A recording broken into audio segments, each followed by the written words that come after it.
PSF is an international company operating worldwide. It's recently started a new project which will introduce a single standardized software package across its organization, replacing the different softwares used by countries at the moment. Rachel is the project leader, with Lucas and Gabriella in her team, supported by Eric, who's an external consultant.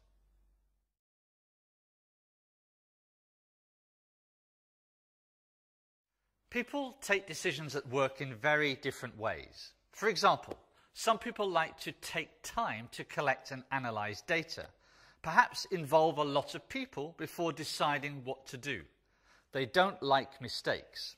And here, a decision can really be a decision, binding, final, no going back.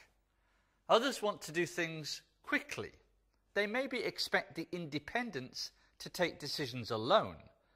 They don't care if they get things wrong because they know they can put things right in the future. So here a decision is kind of, let's get going and see what happens and then be flexible. These very different attitudes to decision making are sometimes cultural, sometimes a question of personality, and sometimes simply because people have different priorities in their jobs. Understanding that there are alternative approaches is essential because different expectations can cause serious misunderstanding, frustration and wasted time and money as people fight and argue with each other.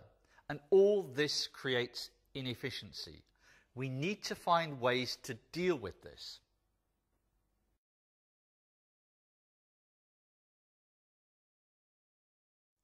Let's take a look at the team as it tries to take a decision about the right time to move from phase 1 to phase 2 of the project.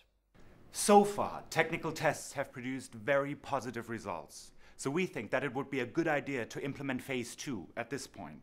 And Lucas has suggested that he can do this in his region immediately. Lucas, that's right. Yes, absolutely.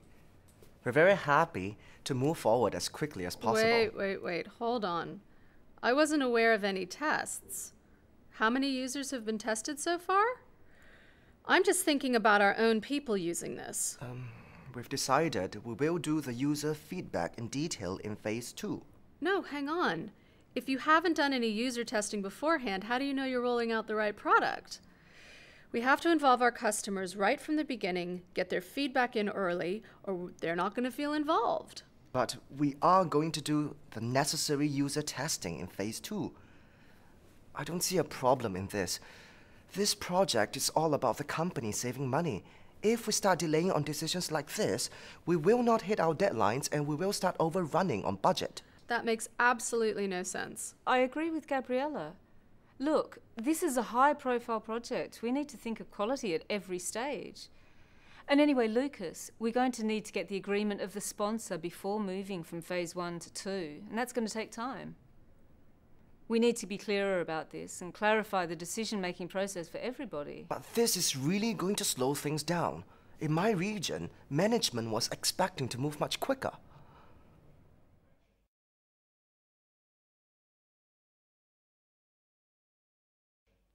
So, different styles of decision-making. Lucas and Eric like speed. They want a decision now. Well, for Lucas, it could be personality. He likes to do things fast. But he also says he's under pressure from people in his own country. And that's very important. We should never forget that when we work with colleagues based in other countries, they have local needs and may have a local boss creating pressure for certain kinds of decisions. Gabriella, well, her decision style is driven by the customer. So she talks about taking time, focusing on quality and involvement. Less about speed, more about discussion and consensus to get the right decision for the customer. And Rachel, well, she knows the politics of decision-making at the headquarters. And in big projects, decisions can take a long time. It can be political, getting all stakeholders on board and in agreement. Not easy. And Eric, well, I think he's just confused. The result: people aren't listening to each other. They're defending their own points of view, and teamwork is becoming difficult.